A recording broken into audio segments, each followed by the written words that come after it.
there are 8 things that I'm doing this 2025 that makes me want to wake up at the end of 2025 and say, man, that was an epic year. That was an awesome year. I'm so glad I achieved some of my biggest goals, biggest things. And that is what I want to talk about in today's podcast.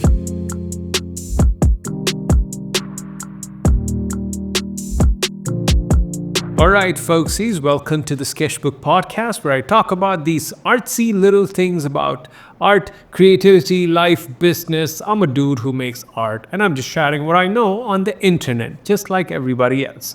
So today, I just want to talk about 8 things that I'm trying to do to make a kick-ass 2025. Now, some of these strategies are from the past 10 to 12 years of me trying to achieve goals, set goals, miserably failing at achieving goals. Pretty much every single year the game is like this. It's like, I haven't achieved my New Year's goals again, right? But there were a couple of years where I have achieved my New Year's goals. And that was like, whoa, I cannot believe that this happened. And some years I have not only achieved my New Year's goals, I've surpassed it so much to a point where I just, don't believe what happened. So, there were so many years like that. Not so many years, so I have to be very honest. It's just few years. Out of 10 years, you have 3 or 4 good years. That's it. That's the reality of this thing. The remainder of the 6 years is you plan something and then it just goes awfully wrong. Right? So, at least that's what I've found to be true for myself. Unless you're some super freak, superhuman productivity being, teach me, master. I don't know what I'm doing. But if you're not that person, we're all here to learn something, aren't we? So I'm going to share 8 things that I'm going to be doing this coming 2025. See?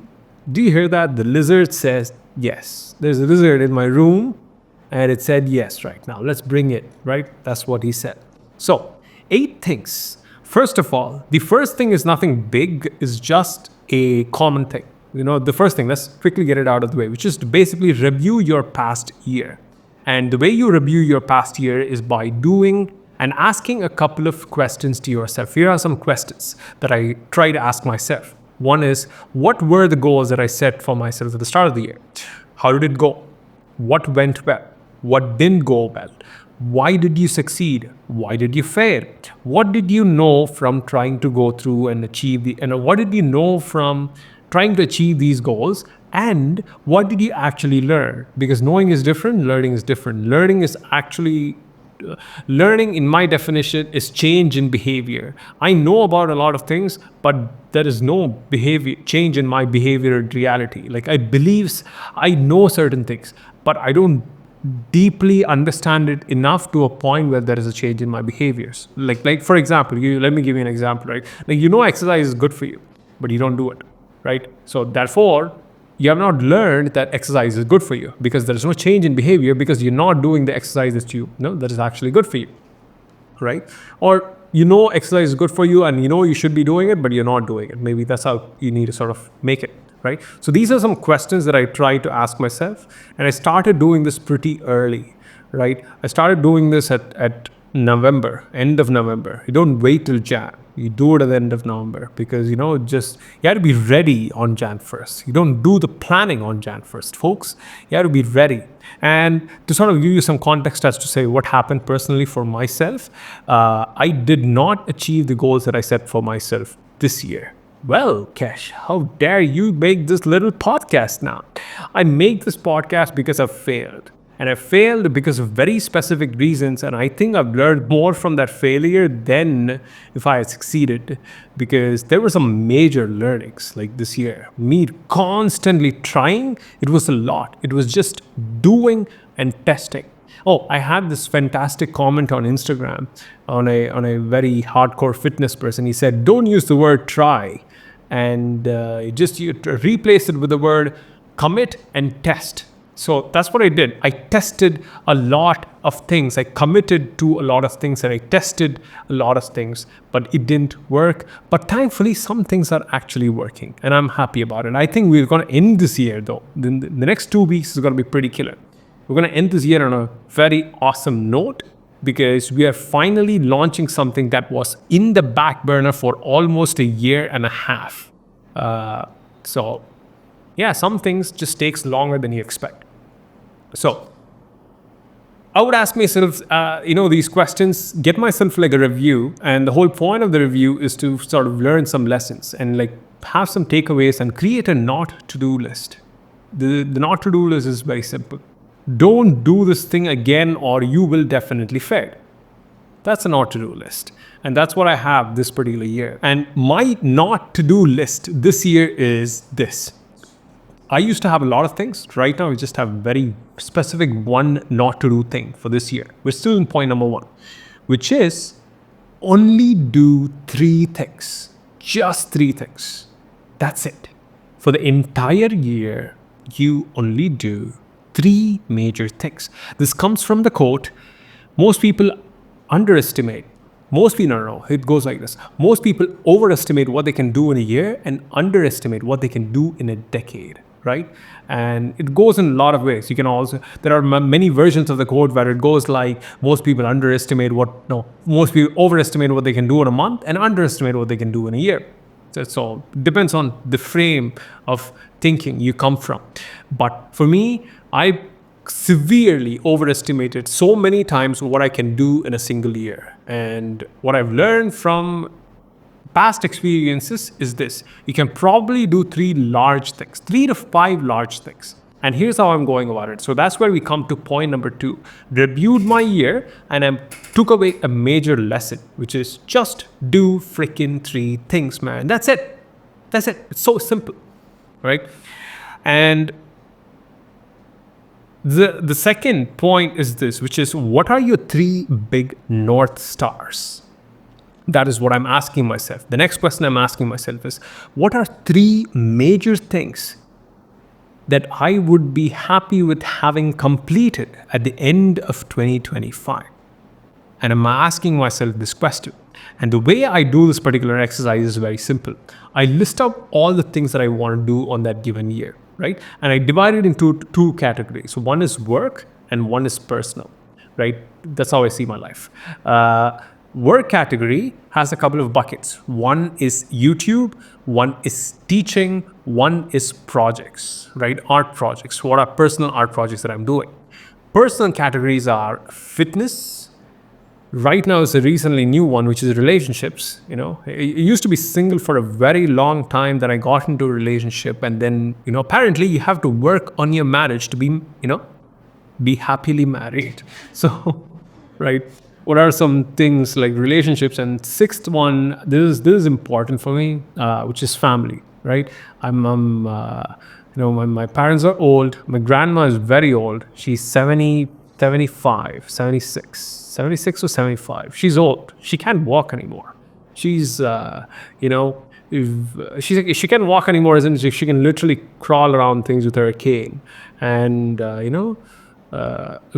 times are, I don't know how long she's going to be here, right? So then that means I have to spend some more time with my family. My mom's old, and I think I just got married, so that's another thing. So right now I'm trying to balance everything, and it's a new life. But right now I need to find ways to spend time with it, right? Like, what are some meaningful things that I can do with it? And so these are like the 6 categories. Man, things got just serious right now. I just like started crying in this minute. Right? So, but here's the thing.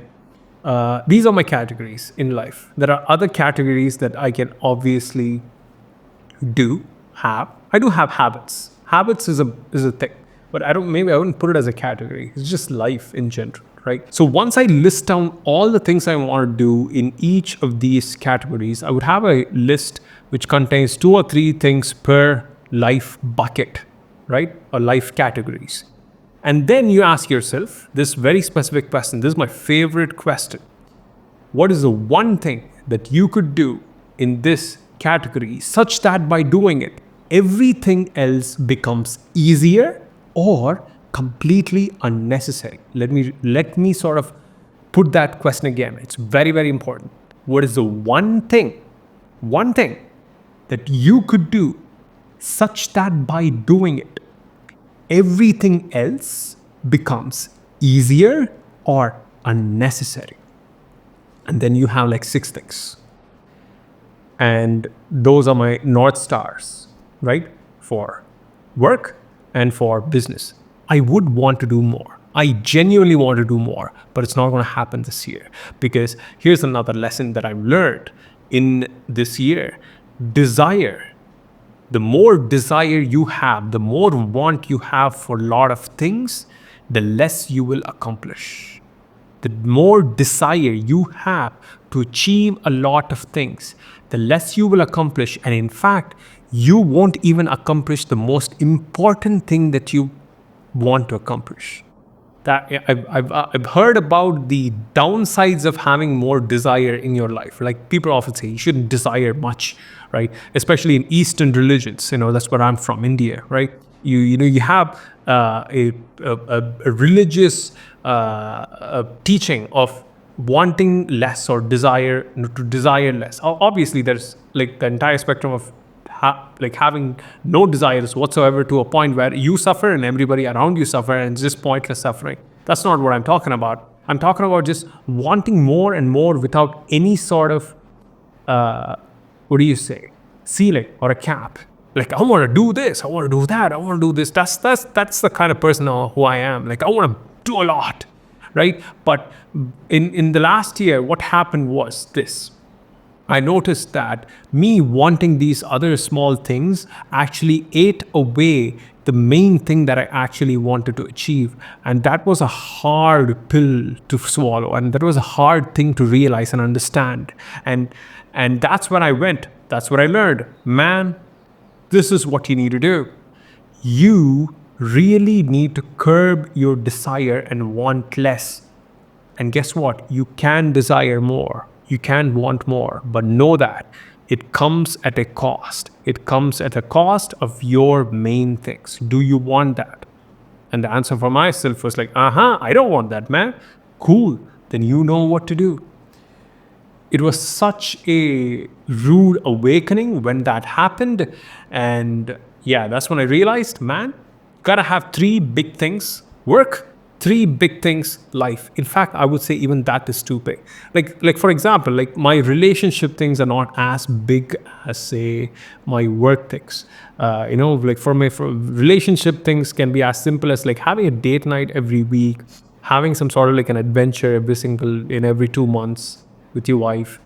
Family thing can be like, like going and visiting them, twice, thrice a week, talking with them. It can be something as simple as that. So not everything is so large and equally big. So that's why I have these 6 things. But the idea is have 3 North Stars for each of your personal and professional endeavors. And by definition, the North Star, it's a star that helps sailors back in the day, where there was no GPS, where there was no compass, for them to navigate the seas and get to land. That's what a North Star basically is. And in our case, a yearly North Star is this: it gives us the direction.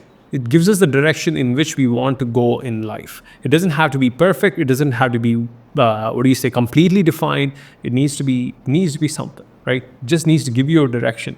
Because the whole point of a North Star is for me to give the direction, because I'll be doing the next thing, which is next thing that I've changed from the past couple of years, is having hard New Year's resolutions. 12 months is too long, and I don't do hardcore New Year's resolutions anymore. But I do have a very clear direction. But I'm open to change. I'm open for those things to evolve. But I do set hard quarterly goals or 12-week goals, and I start working in 6-week cycles. Meaning, I have a very concrete 12-week goal, right? In those cases, in a sense of a quarterly case, goal type thing, what I do is I have no more than 1 to 3 things, 3 large things. That includes professional and work at the same time, right? So the 3 things: professional and work, and that's it. If you do more than that, buddy, you're screwed. And you know it, right? That's what I tell myself, at least. And once I get my quarterly goal, what I then do is have a very clear 6-week block goal. I work in 6-week cycles. And a 6-week cycle for me works like this. 6 weeks, I set a very concrete goal for those 6 weeks. And then for the first 5 weeks, is when I try and get those things done. And on the 6th week, I take a break, or go easy a little bit. And I found that 6 weeks is pretty long enough to do a lot of big, meaningful things, but short enough for you to actually maintain motivation, and pretty short enough for you to actually assume what is going to happen in the next 6 weeks. Because even in case of a quarter or a year or 6 months to 12 months, it's very hard to assume what's going to happen. Things are evolving, things change, things are coming your way. You don't know what's going to happen. Things hit you. So, and it's very hard for you to plan things accordingly, or devise a plan so flexible and so good that it can actually maneuver all these things. So what you do, or what I do, is basically have a vision for the new year. Have a three big North Star in work and professional. That's the point number 2, right? And then point number 3 is this, which is work in quarterly quests. Have 1 to 3 quarterly quests, and then have 1 to 2, and that's it. 1 to 2. 6-week block goals. And we work in 6-week blocks. In my studio, I have 4 people working under me, and 3 of them are editors. 1 of them is a manager, like managerial position. Couple is like almost the operator right now in this business. So he's like taking care of, or he's learning to taking care of operations. And I have 3 editors. It requires a lot of management and requires a lot of meetings, coordinations. I'm no expert. I'm not a manager by birth. Right? Like, I need to learn these things. So, and it requires a lot of coordination. And so therefore we work in 6-week blocks. So everyone actually is motivated. And then the last week is slightly, it's fun. It's fun time, baby. Right? So we used to do like a 6 weeks plus 2 weeks of breaks. And I think it's a bit too long. I think like just 6 weeks in total, along with a week of break built in. And the break is not like literally a break. You use that week to catch up on the thing. Like right now, what we're doing is, this is the last 8-week block that we're doing, where we are setting goals for 6 weeks, and 2 weeks we have a buffer, and we're catching up on things that we need to catch up on in those 2 weeks. But after this, it's going to be just 6 weeks. 6 weeks, out of which is like 5 weeks of work, 1 week of buffer or a break. That is what I do. I've actually made a main video on my main channel called the DAC method. Dream, aim, create. That's what I'm doing these days, man. I have a vision, I have a direction in life, and I aim for the quarter, and then for 6 weeks, and then I create, which is work, do, like, schedule the thing. And here's the, on the third point, right? Here are some things here's a bonus point. I'd say it comes under the third point, which is like, whatever your one goal is, if you don't dedicate at least 6 to 7 or 8 hours of deep focused work on that given goal, it does not get accomplished. At least that's what I found to be true for myself. If I don't dedicate 6 to 8 hours per week at minimum. And I'm talking about deep work, not just work, not just like showing up to work and talking to your friends and drinking, water by the cafeteria and just calling it work. No, I'm talking about deep work. Deep work is when the timer is on. I have a timer on my desk. What's that timer? Yeah. See this? This is a kitchen timer, right? I have this timer. This timer is not on, I'm not working. It's as simple as that. And when this timer is on, no one can talk to me. No one can call me. No one can disturb me. And when someone comes in and knocks on the door, I'd say, buddy, I'm in a block. That means they know that this is the time to not be disturbed. And this is like focused work. I'm not browsing social media. I'm not looking at other things. I'm either working or I'm not working. It's very clear. And this sort of a thing is what I need to do. I need to put in 6 to 8 hours of work a week. If I don't do that, then one thing that I want to accomplish, that particular 6-week block, does not get accomplished. So, therefore, that is a thing. So third point, quarterly quests, 6-week blocks, and then 6 to 8 hours of work a week. And the way you do that is you can do it like 2 4-hour blocks in a week, or three-hour blocks. You can do it however you want. It really depends on how you want to approach it. The way I do it, I just plan 2 to 3 hours of work on a given day, and I try to get it done on that given day. And some days it doesn't get done, but some days I try to do it. So that's the thing. Those are the changes that I'm doing, right? Like on the third point. And also, still on the third point, I'm so sorry, right? I do another thing. I started to do another thing, which is just one thing a week, one thing a day. That's it. One to two things a block. Here's how it works. Like, it trickles down like this: 3 to 5 or 3 to 6 things a year, right? And then 1 to 3 things a quarter, and then 1 to 2 things a block. Can't pronounce.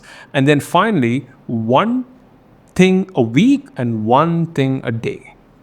Listen, I don't think you can do more than one quality stuff on a given day, right? At least that's how I'm working right now. And I just like to ask myself, what is the one thing that I'm going to do today? All right, go do that. Today, the one thing was supposed to be something else, but right now it seems like the one thing for the day is podcast and writing my newsletter. So I'm going to get that done. Boom. That's it. Some days it's usually like I do my deep work and then I work on my podcast and newsletter. Podcast is more of a casual thing for me. I just turn on the camera and talk. But yeah. So those are the things that I'm doing. So far, to summarize, the first 3 points: review the year, ask some questions. Number 2, have 3 big North Stars. For one set for work, one set for your personal life. And 3 is set quarterly quests, work in 6-week blocks or 6-week cycles, and then do 6 to 8 hours of deep work per week on your main thing for that block. And obviously, here are some limitations you need to set for yourself, which is you have 3 to 5 things, 3 to 6 things a year, 1 to 3 things a quarter, 1 to 2 things a block, 1 thing a week, 1 thing a day. That's it. That's that. These are lessons that took me like 5 to 6 years to learn, right? So this is the actual planning thing that I actually do. Now, here are some fun things that I've learned recently, which I'm going to incorporate in my routine, which is going to change the way I approach my goals or set goals in general. Now, I learned these 3 things from Jesse Itzler. He's an entrepreneur, and I think I came across this podcast on My First Million. I recently saw it and really liked it, right? And he seems like a fun guy, my kind of guy, like creative, business oriented at the same time, but very, very charismatic. If I say so myself, did I just call myself charismatic? Oh boy. Narcissist. I don't think he is, but I'm just kidding. I'm not a narcissist. I'm very humble. I'm the most humble person. All right, I'm going to stop. All right, so I came across this podcast, and he's a successful dude. He's like 56. And when 56-year-olds talk, I listen. That's my philosophy. Like, when old people talk, man, listen the hell up, right? Like if you're 30, and if someone 20 to 30 years older than you is speaking about their life experience, and it's going to take you 30 to 40 minutes to listen to their time, buddy, do you want to save 20 to 30 years? Yes. Then if yes is the answer, go listen to what they're speaking and really take in all their wisdom.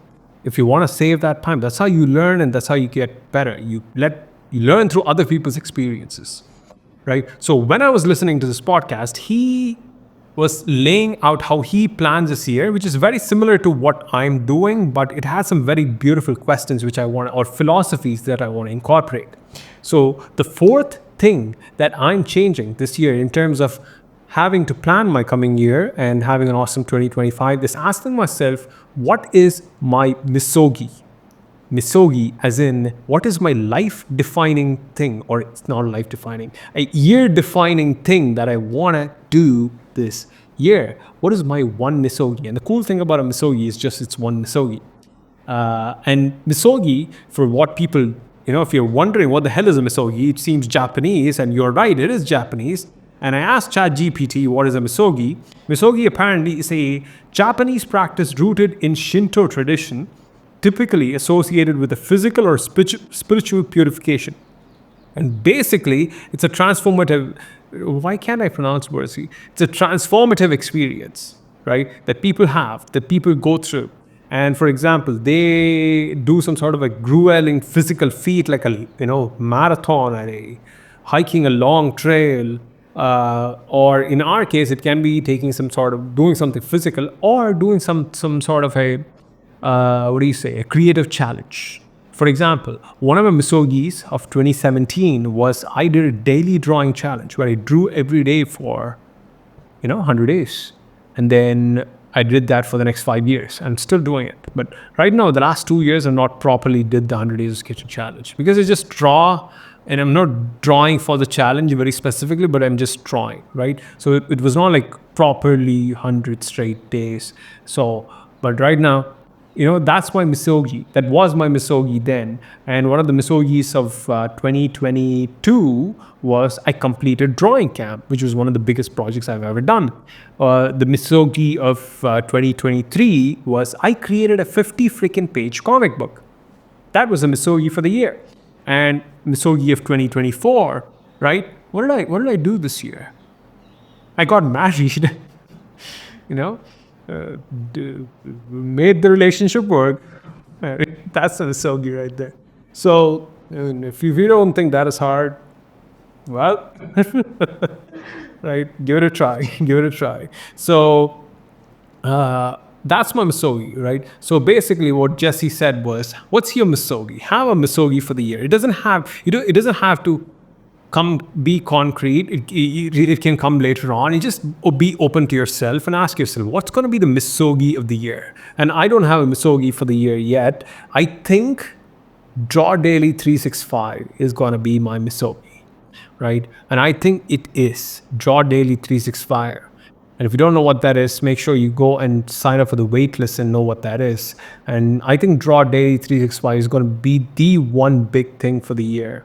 And in terms of projects, I think Spirited Tears is going to be another misogi, but it's going to be a year-defining thing. But you can have more misogis. I think misogi is like, if you have too many, like it's not a misogi anymore, right? But it needs to be some sort of a transformative experience that you go through. 75 hard, a challenge, by the way. I started, I failed, and I'm restarting again, is a misogi. But I don't think I'll be doing it anytime soon or restarting anytime soon.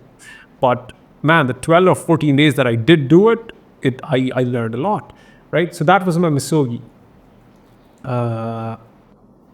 So that's the thing. What's your misogi? Like, ask yourself, what's your misogi? And I got this idea from Jesse, and I was like, great, let's ask ourselves that. And number two thing was like, what's your mini adventure? So apparently there's something called the Kevin's rule. Kevin is the friend of Jesse, right? And what Kevin apparently does is he blocks one day every 2 months and goes on an adventure, which is completely random. And so Jesse found it very interesting. And he was like, oh, let's name it the Kevin's rule, right? Kevin's rule is basically one day out of 2 months, you block out something and then you go out on an adventure, right? Or some sort of adventure. You go to a place, you spend time with your family, do something that is completely not the same that you usually do. Something new, right? Newness is what it's all about. So asking yourself, like, what are some mini adventures, one day adventures that you can take over the span of the year, right? Like 6 one-day adventures. Just plan those things out. The way I'm doing it actually is I'm doing those one-day mini adventures personally for me in my personal life. But what I'm also doing or asking myself is this: what are some 2-day projects or what are some 48-hour creative projects that I can do once every 2 months? That's what I'm asking myself. So the idea is this: I want to look back at the end of the year and say, oh, wait, out of the entire year, 2 days every 2 months is basically what? It's 2, 6, or 12. 12 days out of the entire year. Like, throughout the entire year. what are some creative projects that I can do? And I asked ChatGPT and it gave me a couple of examples, which is like you can illustrate a 30-page comic book in 2 days. Or you can take a painting or an illustration challenge where you create a massive painting in 2 days. Or you can make a zine in 2 days. Or you can make a children's book in 2 days. Or you can launch a product or a project that you've always wanted to do in 2 days. And the idea is that like you plan it out, and then when the 2 days come, you sit down, you work, and you get it done. One of the 2-day projects that really changed my life, to give you an example, is the 48-hour animation challenge that I did in 2022. Right? Man, it's been that long? Wow. I need to make another animated short film. Maybe I'm going to do it this year. We'll never know. It costs a lot of money and time. That's why we're not able to do it. I'm not able to do it, to be honest. So what are some 48-hour creative projects? Now, I'm not going to stick to it too very rigidly, but I'm going to try to get in as many as I can, because my thing is, if anything affects the North Star, I'm not doing it. That's the thing. That is the main thing. But the thing is, one of my North Star is actually YouTube and make high quality the shows for my Kishart show. And these 2-day projects can actually be a part of that. And that is going to be an interesting experiment. So I'm curious about that. So that is the tip. So you can ask yourself, what are some 48-hour mini projects that you can do every 8 weeks, every 2 months basically, and then see how it works. So that is the 6th one. The 7th thing that I'm doing this year in terms of habit building or forming better habits or forming winning habits is this: having 3 mini habits every quarter, which is, mini habits are habits that approximately take you 30 to 50 seconds, 30 to 60 seconds to do, and it can go and extend up to 60 minutes if you want to, but the scale is big. For example, I'll give you 3 mini habits that I am doing right now. Right? Maybe not all mini habits is 30 to 50 seconds, but here's one mini habit. One mini habit is like fitness. The mini habit is 1 push-up a day. And if I feel like doing more, then there is a plus habit on top of that mini habit, which is like a 15-minute workout. And if I did that, and if I feel like doing more, and then on top of that, I do a 45-minute workout. And for example, today I did 50 minutes of working out, and solid 50 to 60 minutes of working out and stretching. I just felt great today, right? But it started with just 1 single push-up, right? So that is the mini habit right there. And like that, I have one for work, which is like 25 minutes of deep work a day. That's my mini habit. And it's 25 minutes. And on the weekends, I do something that is more relaxing. 25 minutes schedule for like relaxing activities. And then the plus habit is basically if I did 25 minutes, if I feel like doing more, then it's like 1 hour of deep work, right? So this is like doing a solid 50 to 60 minute block of deep work. That is my plus habit. The elite habit that I have is 2.5 hours of deep work on a given day. That is my plus habit, right? Of course, I'm changing these things up. I'm just thinking about these things. So this is an example of a mini habit, or it's called an elastic habit. You should go and check out the book Elastic Habit by Stephen Guise, who explains all this. But basically, the idea is very, very simple. To have a habit which is flexible on days where you don't feel like doing it, and it's flexible enough to do a lot more on days where you feel like doing it a lot. That is what an elastic habit is. So the idea is setting 3 elastic habits every quarter is going to be amazing. By the end of the year, if all I had was just 4 habits that really stuck with me, then that means in 5 years, I will have 4 5s are 20 life-changing habits. You'll become James Bond, my friend. Jesse said you'll become Jason Bourne if you did these things. I'm telling you, you'll become James Bond. Right? That's my kind of spy. If you did these things, right?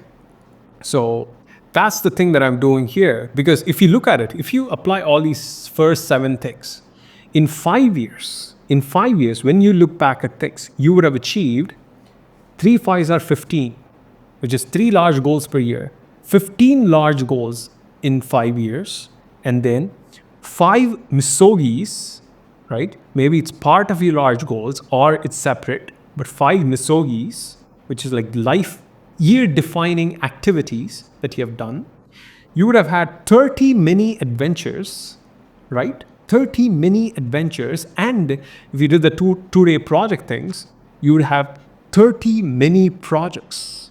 You would have done 30 mini projects. How cool is that, right? And then you would have you would have acquired at 4 habits per year, you would acquire 20 new habits. You, my friend, you would be James Bond. I think Daniel Craig would be like, I think you should play the next James Bond, man. Look at you, right? Achieving all these goals left and right and acquiring these good winning habits. But the whole point of habits is like acquiring winning habits is you become a winning person if you acquire winning habits. And I've tried to acquire a lot of habits over the past years by going through these many challenges. And the lesson I keep learning over and over and over again is this, which is it has to be a mini habit. It has to be an elastic habit. That is one.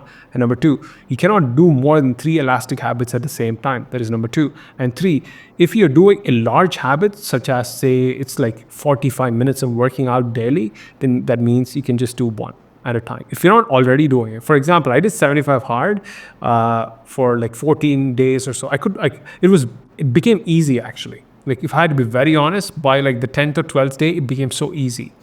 The reason why I stopped was I got injured, and that put me. I didn't get injured as in I just sprained my shoulder, the back of my shoulder, and I had to stop because I was just continuing the thing, and the pain was aggravating, and I was just continuing to work out, and the pain was aggravating. So I had to like literally like just completely stop and then take a break, and then once I did that, the shoulder sort of recovered. So. But that's the thing. If you're not already doing something and if you're trying to introduce a new habit this year, man, it's going to be hard. So what you do? You just do 3 mini habits. That's it. And 8.8 thing that I'm doing this year is this. Lastly, this main thing, which is ruthlessly saying no. I say no literally to everything. Like I have my goals. I have my opportunities. This is what I want. Anything else, bye-bye. I don't want it. It's very simple. Like for example, I said no to you have no idea the amount of brand sponsorships I said no to. Like some of these things are like $25,000 to $30,000 plus dollars plus, right? And that's like a week or 2 weeks of work. And I say no, I don't do it. I said no to a very major car brand recently, and they came to me first, and the person said they wanted you because they really like your art and all that stuff. And to be honest, I was feeling very good. Right? It's like, wow, this major car brand that we all know, and I know it's like they want me. Wow, that feels nice. And after a week of thinking, I said, I don't think I can do it. Right? And then another major artist came in, and then, man, that bought a lot of clout for him. And when I saw that, it's like, all right, that's good. But nobody knows that I said no first. That's the cool part right there. And a part of me was thinking, man, I should say yes to these brands. But right now what I'm thinking is I should say no more and say more yeses to my own thing, therefore increasing my thing. It's like, who gives a damn about these credit, right? All these things. Like, nobody cares. But yeah. And I've said no to these like very expensive, very, very highly paid brands. Like you never see brand sponsorships on my channel. That's the thing. Or here or on the main channel. It's simply because one, I only work with brands who I personally love and use. I took up Notion because I love Notion and I use Notion. And I took up Wix like a couple of years back because I love Wix and I use Wix. And same with Squarespace. And also what was like I can literally count on with a finger on top of a finger the amount of brand sponsorships I say yes to. That's because I have this very strict yes and no policy. So that is the thing. That is the main thing. Saying no ruthlessly to a lot of things that you really like so that you can go after the things that you really love. That is the 8th thing. So these are all the 8 things that I'm doing this 2025, folks. This is a long podcast. And if you have been watching this long, how about you drop a mountain emoji right here? Because this year is going to be a mountain. And I know if you do these things, you will conquer them. That's it. That's the big thing right there. So if you really listen to this whole thing, drop a mountain emoji next to your comment something and then drop a mountain emoji or just drop a mountain emoji. I just want to know how many people listen to this entire podcast.